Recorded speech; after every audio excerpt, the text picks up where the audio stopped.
Welcome to the Embodiment Matters podcast with me, Erin Giesemann-Rabke, and my beloved Carl Rabke.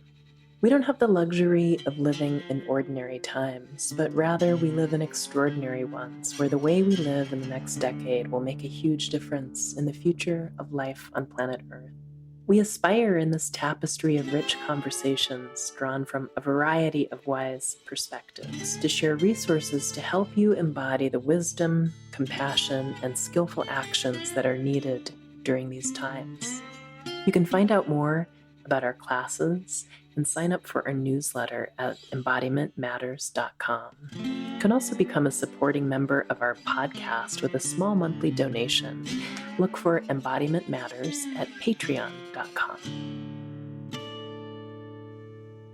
Hello and warm greetings to our podcast listener friends. This is Erin, and I'm so thrilled and honored to share with you today a conversation I had with a wonderful woman, Ariela Daly, who has been my teacher over the past year in bee-centric feminist beekeeping and European bee shamanism practices.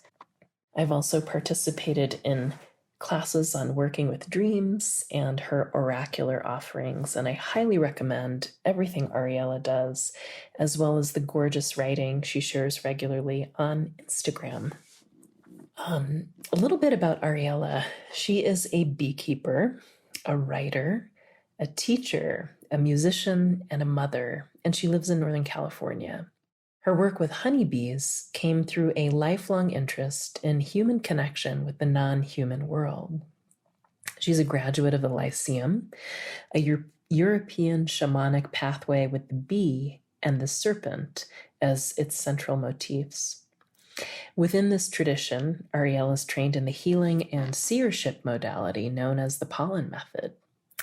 Her work is a fusion of her love for the natural world and embodied womb-centric practices. She seeks to foster a deeper relationship between humans and the natural world through honeybees, seeing the bee as a bridge species between our domestic lives and the wild, both within and around us. She is a lover of wild places, liminal spaces, and the song of the land. She teaches shamanic dreamwork, natural beekeeping, and women's retreats, all guided by the honeyed wisdom of the serpent and the bee. This conversation is really wonderful, and we cover a lot of ground, including about embodiment, connecting with ancestral traditions, working with dreams in a non-colonizing way. We talk about parenting during these tumultuous times, working with metaphoric mind and myths. And so beautifully, Ariella invites us into a deep love affair with the world and with life.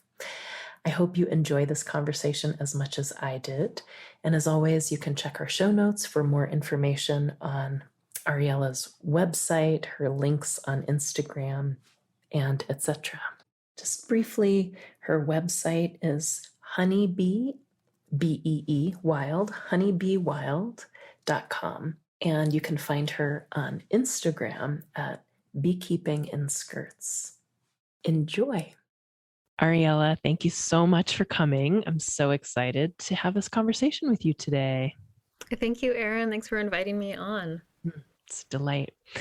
I was just saying before we started, and I'm just going to repeat this again, I have loved every moment reading your words, being in dream classes and the recent women's beekeeping apprenticeship with you, and love hearing you talk about all kinds of topics. So I'm really excited to just see where we go today. But I'd love to start by asking you about embodiment, which I know is an important piece of your practice and work, and what that means to you and why it's important.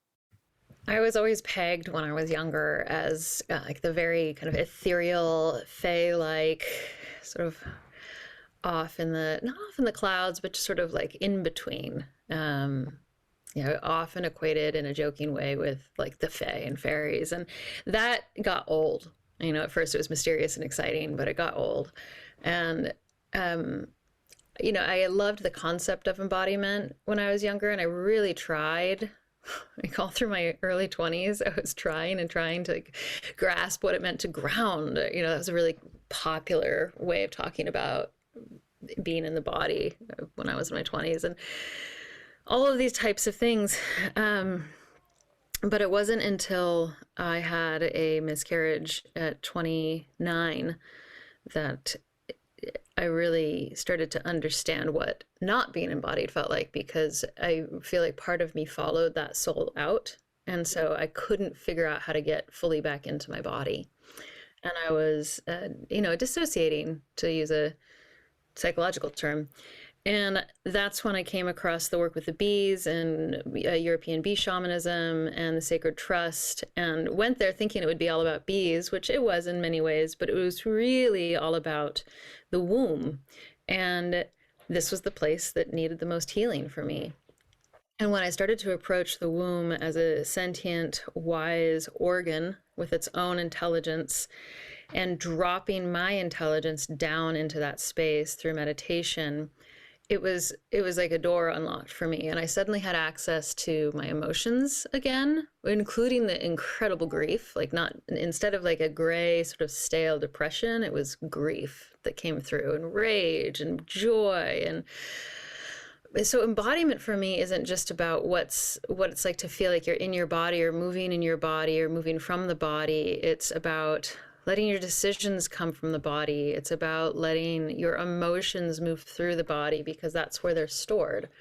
And often when we consciously visit places in the body or get into our body through some kind of activity, whether that's meditation or, you know, swimming or whatever it is, things get stirred and released. To me, having access and range of emotions and the intelligence that's inherent in the body as an animal, not just as a human, but as an animal, the intuition that's available as an animal in the body it's so valuable. So that was my introduction into real embodiment work. Mm-hmm. It's beautiful. I remember hearing you speak in some interview a few years ago about sort of being drawn to magic or something like shamanic traditions or something like that. And then finding something in the path that you've been on for the last decade plus that really brought that to life in a different way. Will you talk about that a little bit, about reconnecting with ancestral traditions and how, you know, shamanism can be a loaded word, but how you carry that, how that relates for you? So let's go back again to that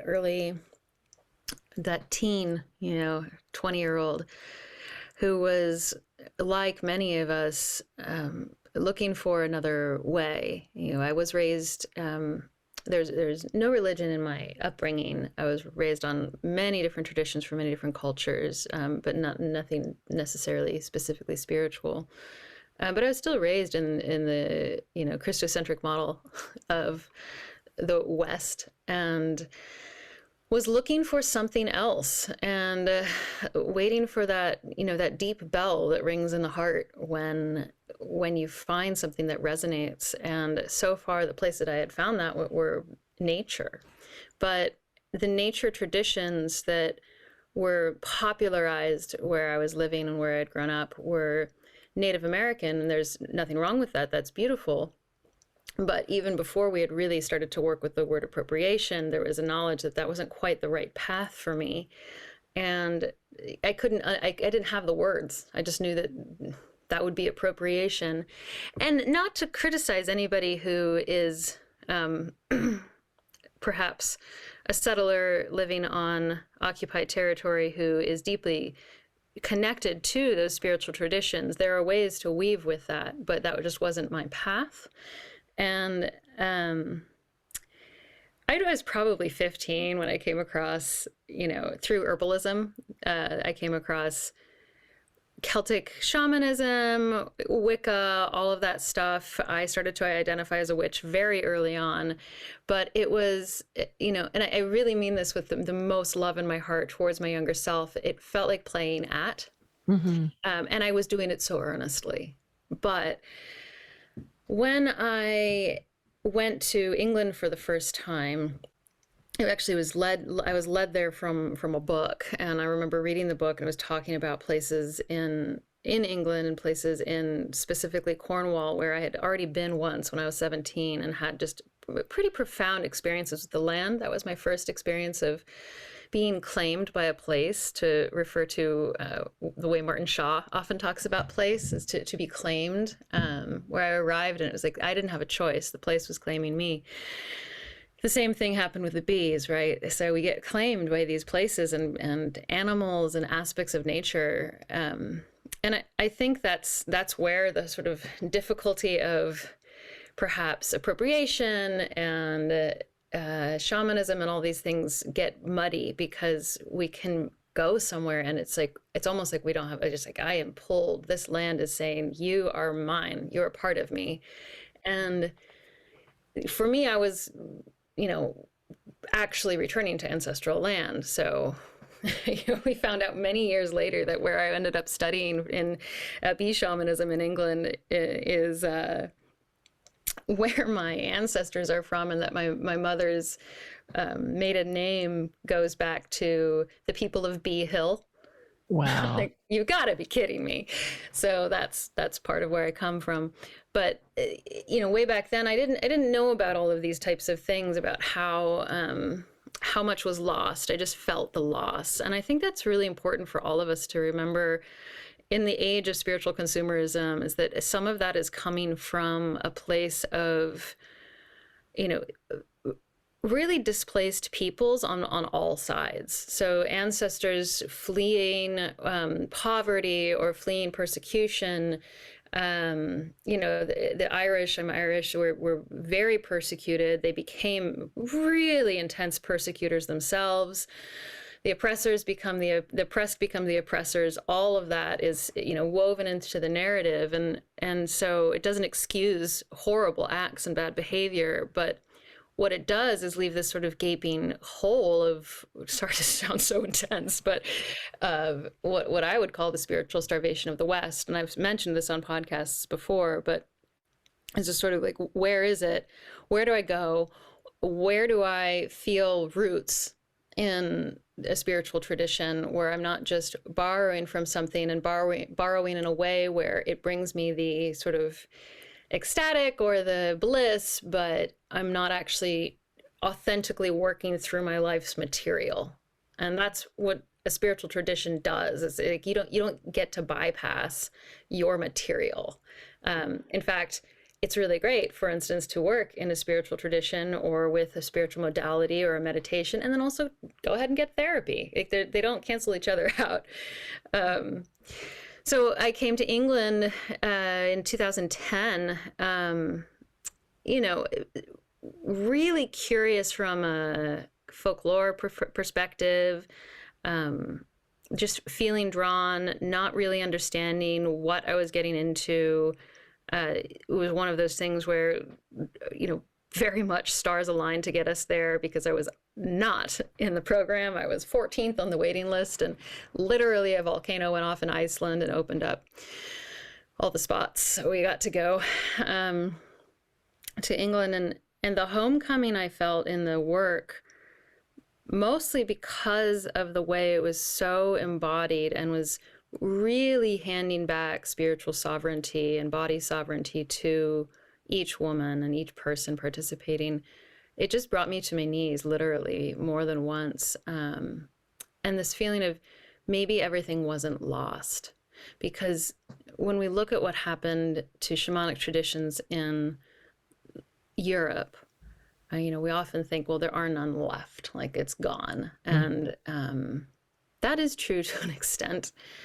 The path of pollen, or the Lyceum, it has a few different names. The Lyceum being the gynocentric feminine side, or feminine principled side of this work.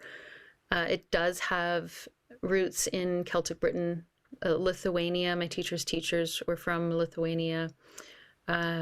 Ancient Greece, of course, connected to the bees, and the Melissa bee women or bee priestesses there, although that's also a little tricky to talk about. Just labeling it bee priestesses, it was more than that. But, you know, this is a quote unquote tradition. I think a better word is pathway, that survived by hiding and by morphing and by adapting. And it helped me understand where the other things survived as well. So instead of it being like, this is the only one that survived the Dark Ages, it's more of, oh, okay, I've had an opportunity to look at, here are all the places that not just earth-based, you know, indigenous traditions were systematically eradicated, but anything that had to do with the feminine and the feminine principle in women.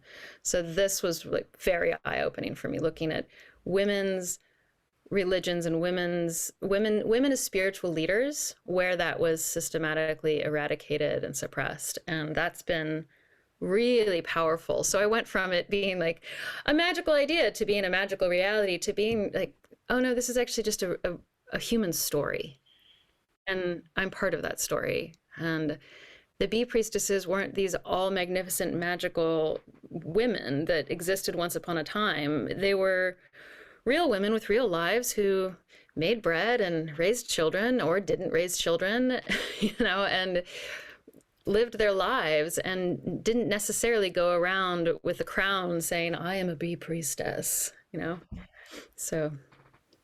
It's such beautiful work. I want to just say that, you know, from me also, from the time I was a teen, was really interested in like other ways. And I've been in a lot of different other ways. And I will just go ahead and say that I have a pretty refined bullshit detector at this point in my life.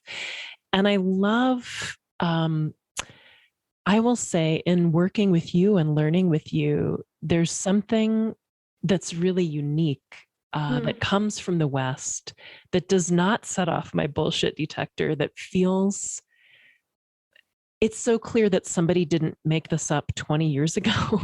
You can feel the deep roots and that there's a deep coherence in, and I know I've barely, you know, scratched the surface in being in your world for a few years, but it's so beautiful and so coherent. Thank you so much. Yeah, I just feel like there's so many of us who can relate to that, you know, kind of sifting through our own dreams and books we find and workshops we take and are looking for our truth. And there's so many pathways to it. I just happen to land on a very small, you know, it's a small folk tradition. It's not this like big hidden secret. It's a small folk pathway. And one of the things I love that my teachers, well, my teacher Naomi Lewis says, and her partner Simon, although I haven't studied with him, is that this work is indefinitely ancient and ever new. And that's important to remember, because while it wasn't made up 20 years ago, there are aspects that were absolutely incorporated 5 years ago, 2 years ago. You know, I've added my own flavor to whatever I'm doing, and it gives me immense comfort to remember that everything was made up. But when we talk about made up, we're talking about something that then we then devalue it. Oh, it was made up. What was it made up 15 years ago? Was it made up 60 years ago? Was it made up, you know, 400 years ago? Does it have more value if it was made up 400 years ago? And I understand the question there is, like, where are the roots and where are the ancestors? We're looking for that. And that is super, super important, and, you know, fills a deep ache in the heart for many of us. But to make up is to use the imagination. And as you've probably heard me say in class more than once, the imagination is the tool that spirit can then speak through. So when we cultivate our imagination, we cultivate our body's wisdom, we cultivate our emotional range, which is something that I really learned from my teachers, was just fully flooding open that range of emotions. We give ourself we give spirit greater access to us and us greater access to spirit. So made up or spirit informed, hard to tell. Like, what does that even mean? I think everything that we know, plant wisdom that has been received from all cultures who have beautiful herbal traditions, so much of that was received through spirit. And what does that mean? Dreams, songs, intuitive knowings, just a sudden awareness, hearing the voice of the plant, and this is something that we all have access to. We just have to remember it and sort of deprogram a lot of our ways of learning so that we have more access to other ways of learning. Mm-hmm. I love that. For people who aren't familiar with approaching dreams in this way, will you talk a little bit about how you work with dreams, how you understand dream activism? Just unpack that facet of what you just spoke about a little bit. So in the work I do, dreams are seen as a divinatory tool. And what I mean by divinatory tool is we can utilize our dreams, we can go to our dreams and the spirit of our dreams to seek information, healing, awareness, and all of that falls under a greater umbrella of dream incubation. Dream incubation, you find it in ancient Greece. It was utilized by Asclepius, father of modern medicine. I don't know if I'm pronouncing his name right. I never am sure, even though I check on the internet all the time. But he's, of course, the symbolically represented with the staff and the serpent twining around it, which is still connected to the symbol for modern medicine. And he had dream incubation temples or centers, whatever you want to call them, set up. Of course, in ancient Greece, they were temples, where people would come to seek a dream. And to seek a dream means to seek a dream from the gods. So to seek a healing dream from the gods, to seek a dream about, the future of your kingdom from the gods. In modern language, what that looks like is to be dreaming in partnership with spirit. So with spirit guides, with spirit allies, with the spirit of, for instance, the spirit of the earth. And in this case, the earth being sentient, a wise and aware organism, having a spirit of which we are part of it. I often say we are the dream of the earth. We are dreamt up out of the earth. One of the principles in the Lyceum work with the Melissa or with the bee tradition is that the dreamer knows that they are being dreamt. And so when we work with this idea, we can dream with the earth. We are an aspect of the earth, dreaming ourselves into fullness. And the dream activism, you mentioned that's something I do with one of my colleagues, Gabriela Gutierrez, who I believe her website is thevirtualtemple.net or .com. And she and I studied together in the UK. She's from the UK, and we do a seasonal, usually the equinoxes and the solstices, dream activation dream experience where we invite anyone. There's no cost. It's just a global experience to dream with the earth for a healed earth. And I preface that by saying we're not trying to say that we know what's best for the earth and we are healing it, but rather to dream with it. We're dreaming with the spirit of the earth to receive information and to actively dream the earth into healing. So it's not just about, I'm going to have a dream and then I'll know what to do. It's about seeing the dream world as a place where actual change can happen, because within the dream world, reality is mutable. And when we come to these liminal places, the places betwixt and between, we come to places where the fabric of our reality is changeable. We can change patterns in our life in our dreams. And therefore, collectively, we can start to change patterns that are global in our dreams and move them towards something that's perhaps more congruent with the earth and all of its kith and kin. And what we then do is we gather all the dreams. We ask people to distill them down, so to bring them down to a very short descriptor of their dreams, to not analyze them whatsoever.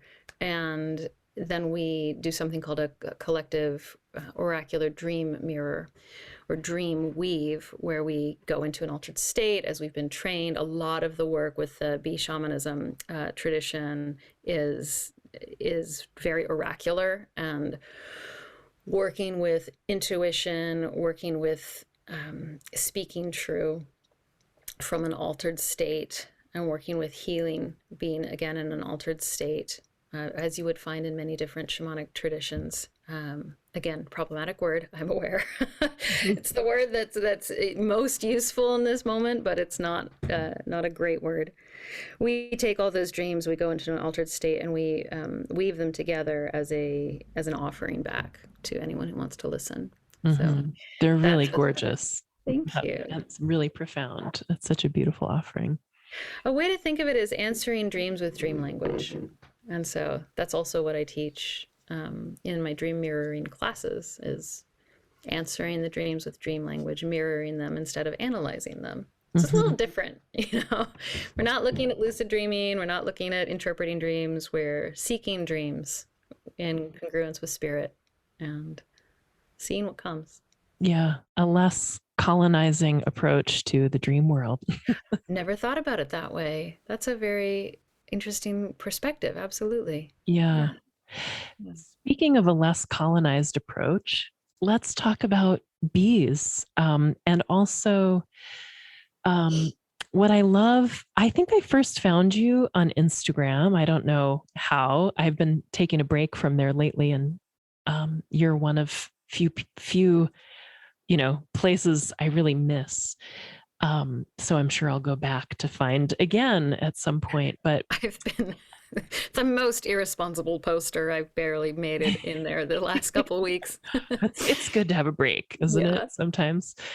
But I love, in my lens, a lot of my work, it is somatically oriented, and really inviting a less colonized approach to embodiment, and then how that relates into the world. And I love the way I first fell for your writing about bees, because it's about so much more than the bees. It's so specific to bees. And I've loved learning with you. I have my hive and my gear, and I'm ready to welcome bees in the spring.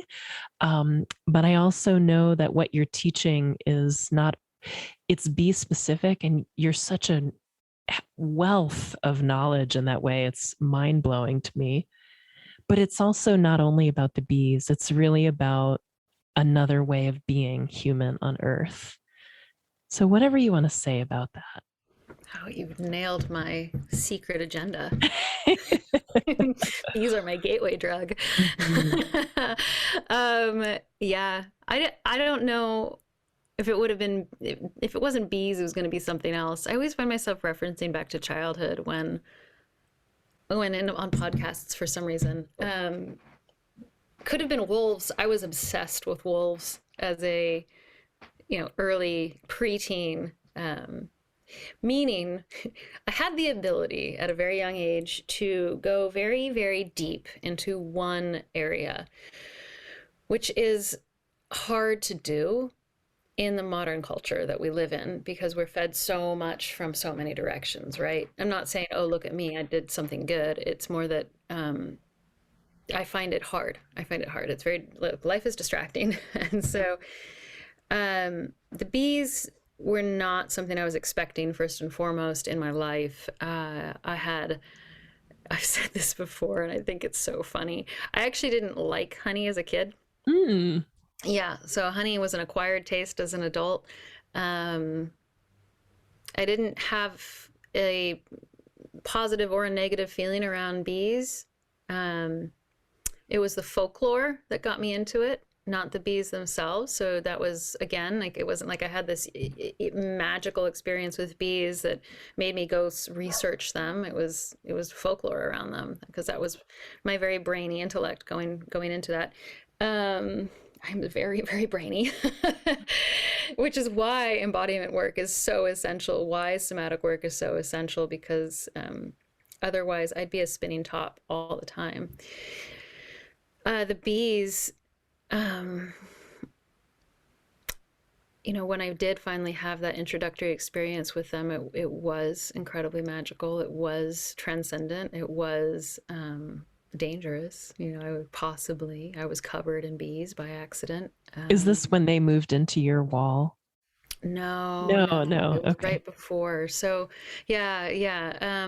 Brief story behind the bees. I found the tradition around bees and folklore around bees and the shamanic work around bees before I found bees themselves. And um, although that weird, I just had a memory.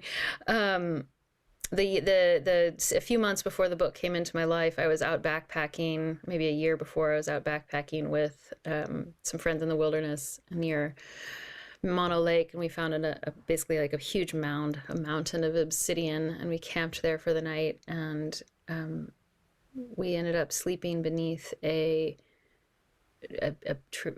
ponderosa tree filled with a beehive. I didn't know enough about bees. I just was like, yeah, that's fine. We can sleep next to the bees, underneath them. And we did, and it was fine. But that was the beginning of me sleeping with bees nearby. When I went to go sign up for this course in England to study, I didn't get in, as I already referenced. So I decided to go to a class, and I just looked for the right kind of class and ended up finding one here where I live now in Sonoma County with a wonderful mentor. I cannot recommend his work enough. Mikhail Thiel. He has Apis arborea. He does a wonderful podcast as well, basically like a salon conversation. He's connected to the Natural Beekeeping Trust in England, and he lives here in Sonoma County. And I've shared this before, but the very, very short story is I went to take a class with him about the connection to honeybees, accidentally ended up being covered in actual honeybees. And there were just so many that if I had freaked out, I most certainly would have been stung. I was wearing a skirt. They were under my skirt. They were under my, like in my armpits. They were, in my hair. And I didn't get stung. I just sat with them and let them move through me until they finally flew away one by one. And it changed everything for me. I was a very afraid of nature kid. I kept going back to nature because I was so pissed off that I was so afraid of it. I didn't want to be. And so this really changed something in me. And I ended up getting into England a couple of days later into that trip and into that course. After that experience, it was very initiatory, and off I went. When I came back, yes, there were bees living in the wall behind my bed. That is the story, which is very, very fun and very mythic and it was truly amazing. But to answer your actual question, bees to me are, we all hear save the bees. We hear that the bees are dying. People ask me all the time, are they still dying? Absolutely. The bees are still dying. And we have these campaigns to save the bees, which are valuable. Absolutely.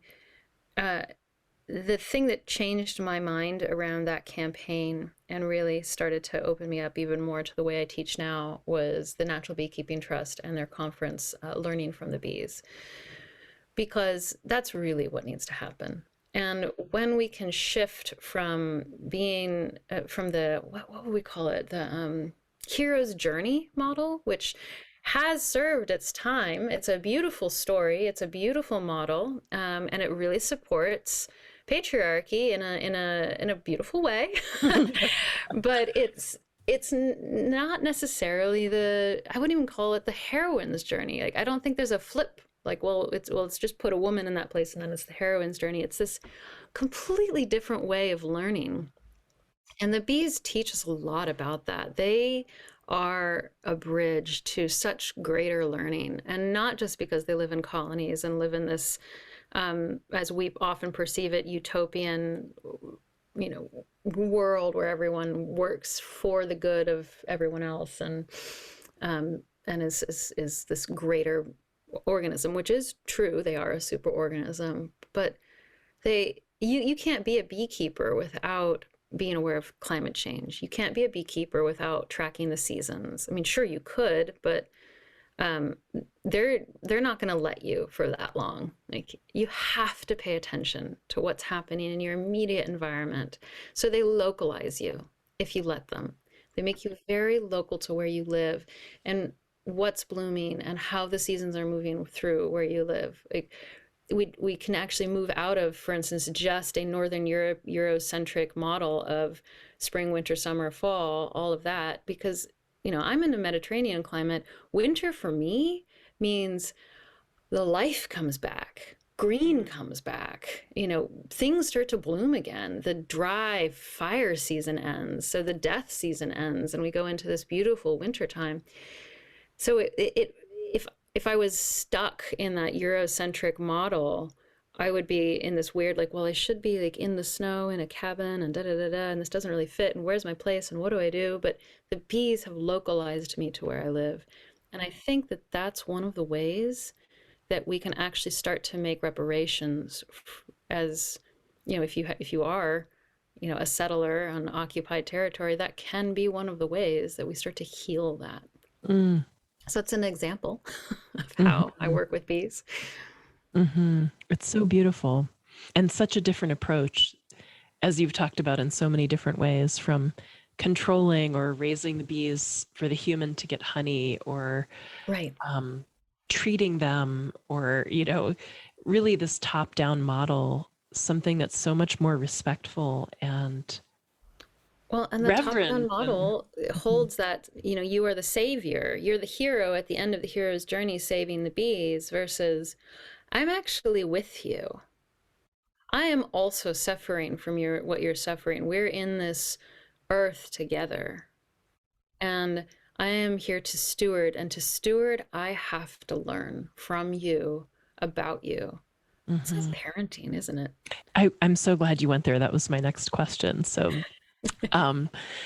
I have been lucky to be in the cohort of the beekeeping apprenticeship, where we got to begin when you were still pregnant with your beautiful daughter, and then, see glimpses, at least, of the evolution of parenting journey. And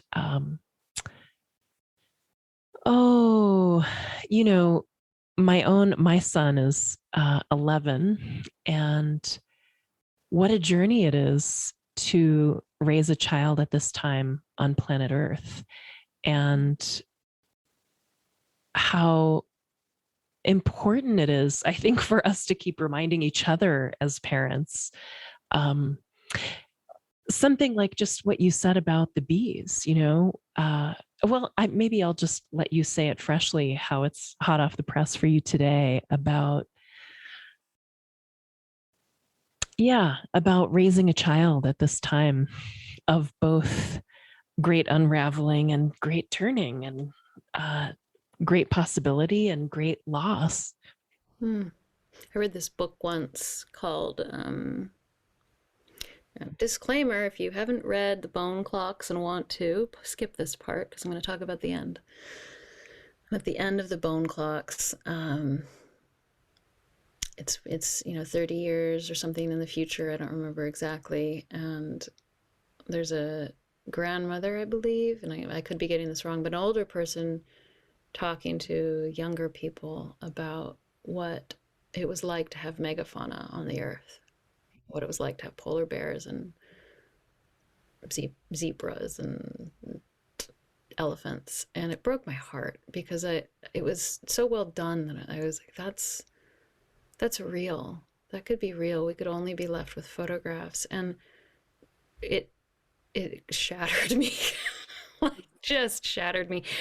I don't know what it is about me, but it's the animals that really get me. And so, animal suffering has always broken my heart. And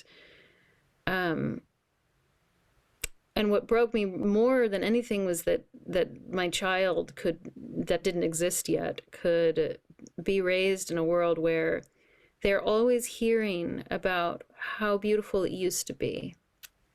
They're always hearing about these things that used to exist before. And I have made a commitment to myself to actively try not to talk about how much better it was when we used to get real 4 seasons, or it used to actually snow in California where I grew up, or there didn't used to be fires. Of course there needs to be that knowledge, but not to sit with it, because my one job, if I'm going to have one job in this world, in the era of climate change and biodiversity loss and mass use of chemicals, is to foster a love affair. And that's true for parenting, that's true for my job, that's true for my relationships, is to foster a love affair with this earth, and with this earth as it is now, not as it was. Just reapply that to falling in love with a human. When you really fall in love with somebody, you don't fall in love with them conditionally. You fall in love with who they are, their pain and their shadow, and you see them for it and you welcome it anyway. And that's going to be true as a parent for your children, and it has to be true for how we approach the earth. That doesn't mean we say, hands up, it's not on me, but for me, my job is to foster the love affair, because if you love something fiercely, you'll want to do something to preserve it, to cultivate it. And I don't even think it's about preserving. It's like, can we move past preserving and saving it into, what is the word? It comes back to like motherhood to me, like cultivating and helping to flourish and supporting. And my friend, author, really recommend his work, Sam Keck-Scott.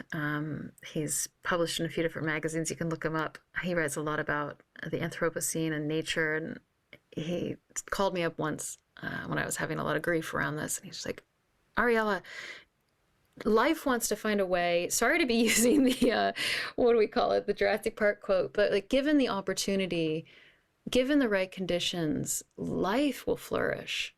And that is a guiding principle for me, even if it's just by creating a very tiny pollinator garden.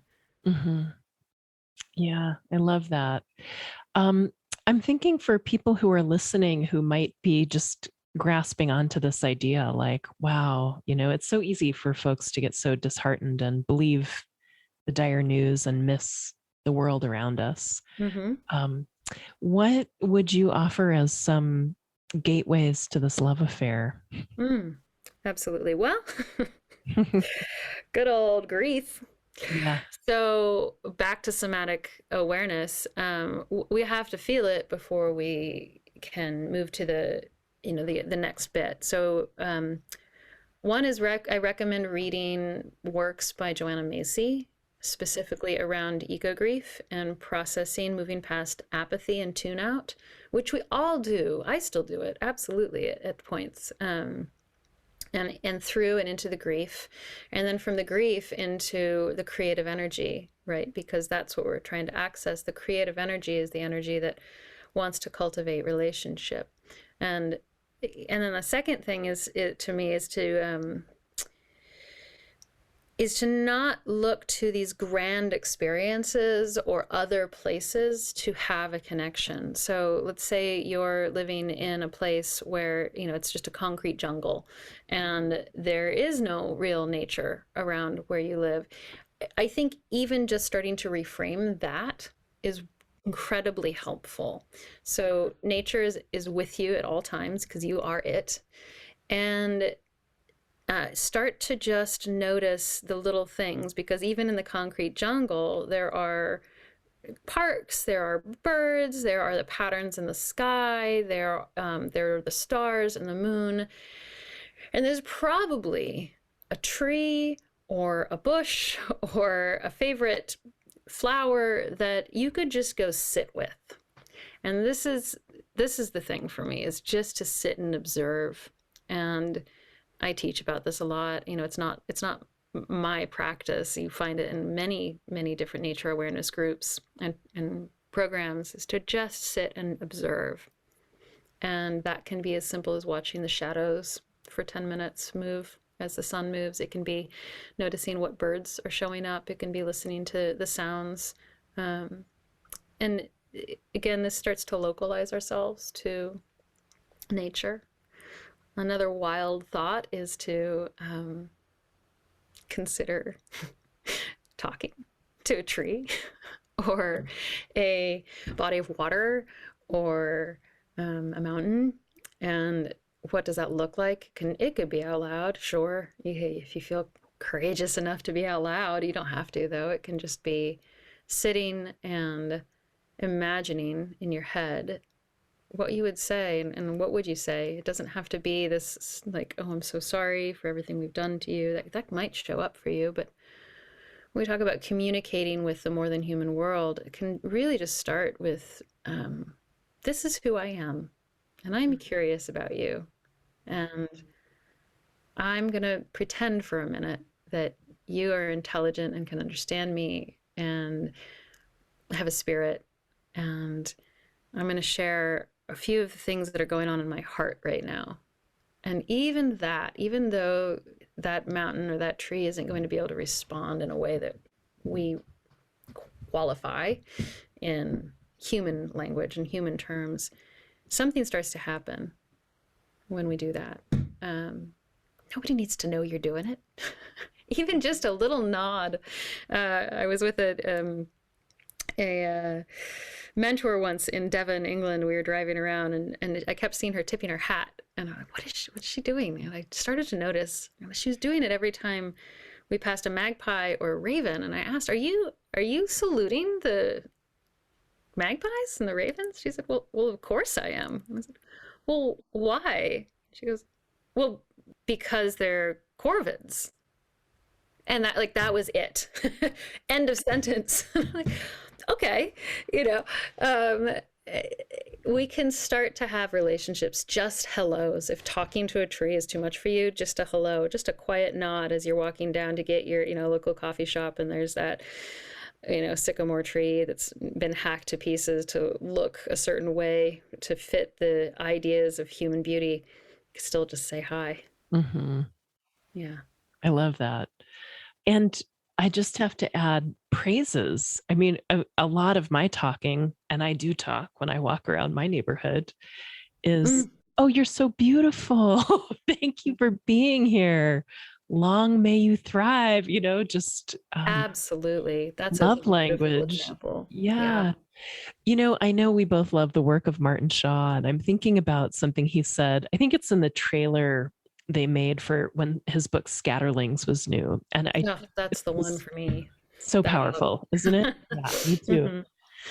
And he spoke about doing something like drawing a chalk circle 10 miles around where he was, and like, this is my place, and this is where the dreaming animal of the earth is communicating with me, and I'm going to apprentice myself to this spot. And he said something that I've thought about so often, which is like, the way almost immediately, if we consider doing that, the mind goes, oh no, but I want that other spot. Yeah. And the same with this body, the way it can be like, oh no, but I want their kind of body, or I want something different. And I love the way you keep saying about, which I haven't heard you say in exactly this way before, about the bees localizing us, and the essential invitation to open our eyes through whatever the biases that come about our own body, our own yard, our own neighborhood and place, and to see what's there, really, Yeah, it's a really good example, the bees in that context of the 10 mile, because their flight range is about 8 miles. So, when you see bees foraging, they're within an 8 mile radius, and that's really informative. It can really help you, like we've been talking about, localize. When I moved to where I'm living, I moved here when I was 7 months pregnant, and I moved from what's known as West County, Sonoma County, which is wild, and every full moon I'd hear the coyotes running through the valley, and I saw bobcats, and I knew there was mountain lions that passed through, and there was a great horned owl in the tree, and I was in it. I was with nature. And had my bees out there, and then we evacuated one too many times, and I from wildfires, and I didn't want to evacuate with an infant, and I also couldn't afford rent in West County because everyone wants to live there, and so I moved to this suburban neighborhood in a nearby town, and because of this practice with the bees and this sense of nature is still ever present, instead of moving here and feeling dispirited by the fact that there is no wild land, I just started walking the neighborhood throughout those last few months of pregnancy and doing these things, and noticing what were the bees drinking and what was blooming and what was not and what might bloom in the spring and who else was here. And, lo and behold, there's tons of deer. There was actually a mountain lion in the creek corridor just a mile up recently. It's ever present. There's a thriving bird population, and I'm in the middle of suburbia. Mm-hmm. I love that. It's beautiful. I want to ask you, and I don't think I'm going to phrase this, but I hope you'll understand what I'm trying to get to. And it's something about in your work, which weaves together, beekeeping, bee shamanism, and these other ways of seeing and participating in the world. There's something, I'll tell you where this comes from. I'm reading a book called Native Science that's really about the indigenous understanding of the world. And one of the things I was just reading about was the metaphoric mind and the importance of the metaphoric mind. And I was thinking about you and how metaphoric mind is so present in how you teach and communicate, from even talking about the inner roses and nectars to the mythological stories or characters you weave into your teaching. Anyway, I'm just curious what comes up for you if you think about, and even just the bees as a way to start seeing with a metaphoric mind. I think that circles back around to imagination being the color palette that spirit uses to speak through us. When we soften the hard lines of, empirical knowledge, facts, and open up to the metaphorical mind, which I think that, my relationship to it is, again, here we go, back to Martin Shaw, is the mythic mind. So the metaphorical mind and the mythic mind are twins, sisters, brothers, whatever you want to call it. And while there is value in, for instance, the beauty of the scientific method, absolutely great value in that. What we've come to is these ways of learning that are the way of learning. So the top-down model and the facts model, which is facts are important. But my sister's a fifth grade teacher, and we were just talking about how history is always subjective. There's no such thing as history. Actually, it's just his story or her story, and when we open to the metaphoric mind or the mythic mind, we soften the edges of binary thinking and open up to, I think it just opens, it's a way of opening ourselves up. It opens us up to our own intuition in a way, I believe. In the healing modalities of the Lyceum, we work, there are places for men or male-bodied people or male-identifying people to work, but I am trained within the wombic and gynocentric aspect, or those who identify with those energies. And within the actual healing methodologies, as well as the oracular methodologies that we've been taught, everything is spoken in metaphor. So everything is approached as metaphor, even if that metaphor that I'm speaking is a direct beeline to you, and you know it is like, holy crap, that was coming through as something I needed to do, and that was just reflected back to me. So I might not know what's a direct, quote unquote, not metaphor, but it's coming through because we can actually do more when we receive something in dream language, in metaphor, than these sort of very, very rigid, like, this is what's happening to you. If I tell you, let me try and think of an example real quick, because this will be really much more helpful.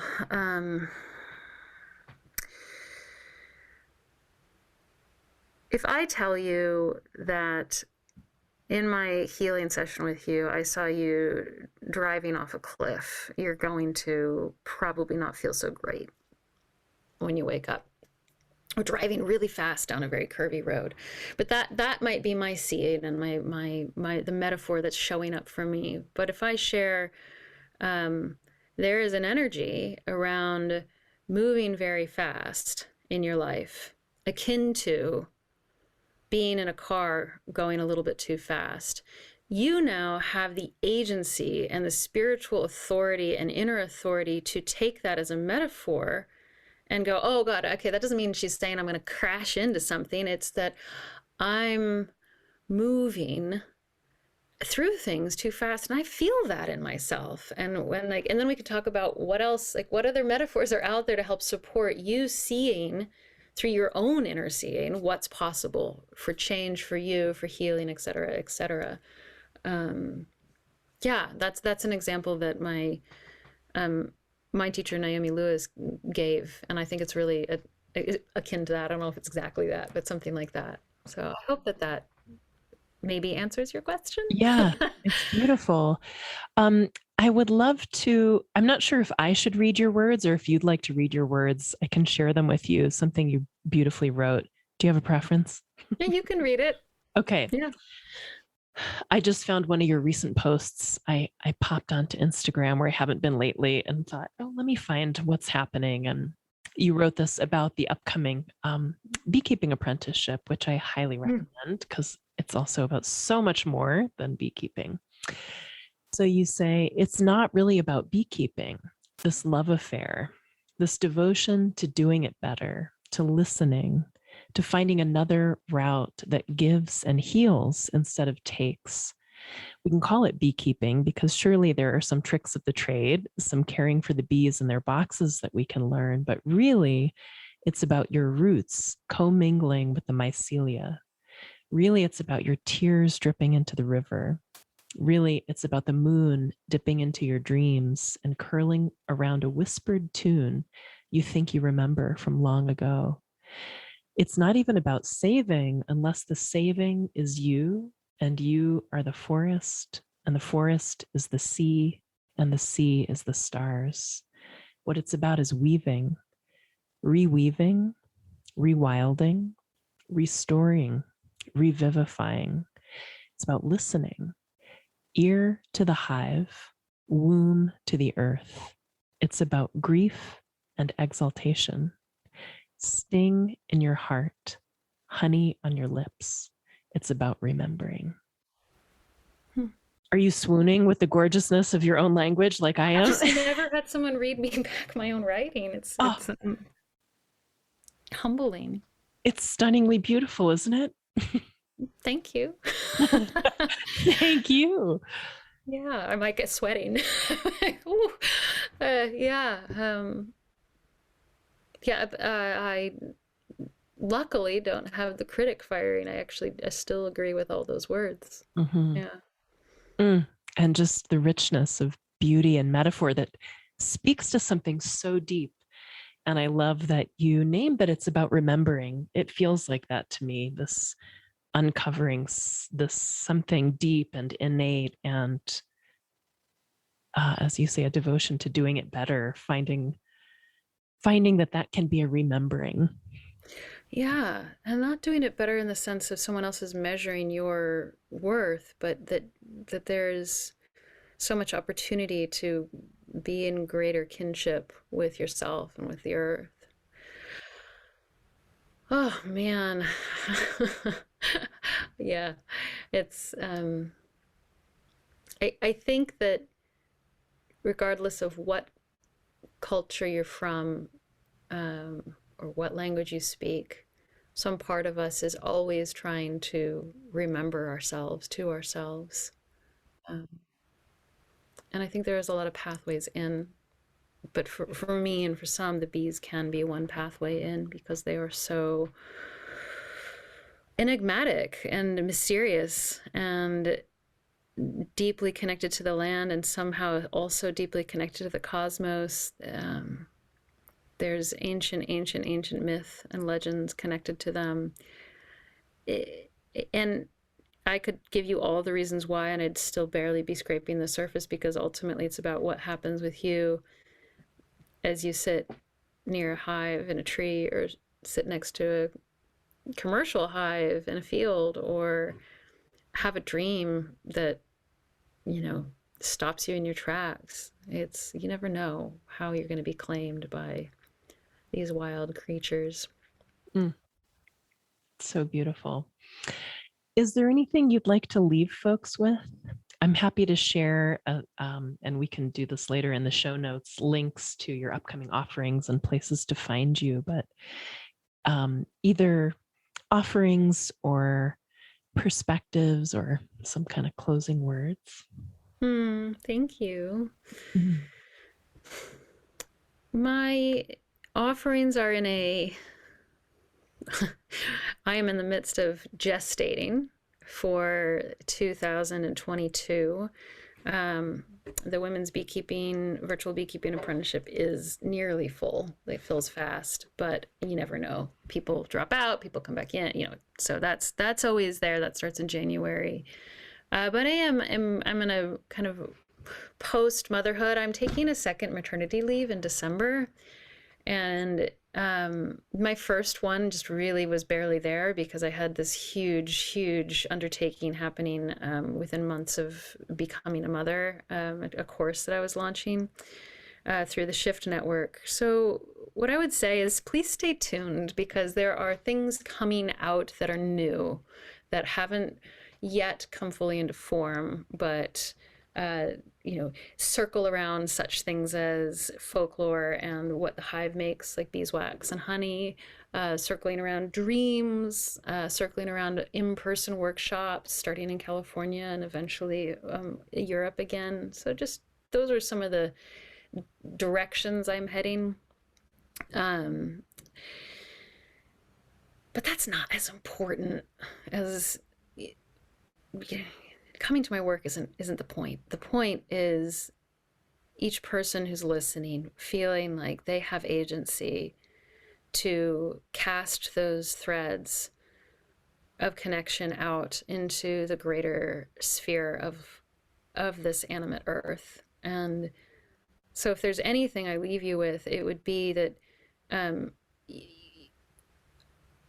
while going to workshops and working with mentors is absolutely valuable, remember that it is all in service and should always be in service of you and your own inner authority and your own body's wisdom. It's in remembering yourself to yourself, and that you don't have to be able to make it to that one workshop or work with that one person, that it's inherently there if you give yourself permission, without lashing yourself over the shoulder for not doing it every day, or all the different ways that we harm our progress by berating ourselves for not being spiritual enough or dedicated enough or anything. Just even once a month, taking some time to go outside and stand in the night air and look at the moon is a step. And that this world is pulsing with the absolute love for you and desires connection. I say this about the bees. It's not just that the bees are here because we just want to connect with them. They want to connect with us.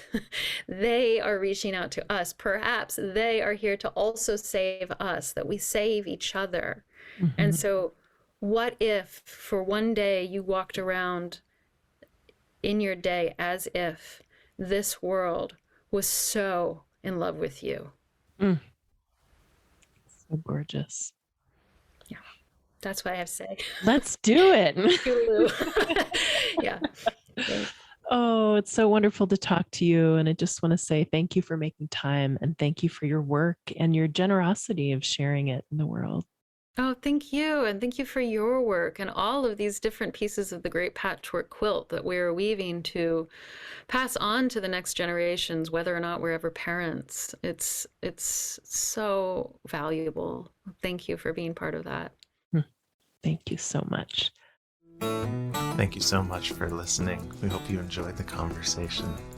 If you enjoy this podcast, it's great if you want to share it with friends or post about it on social media. Also, you could make a donation to support the podcast or find out more information about our classes and offerings at our website, embodimentmatters.com.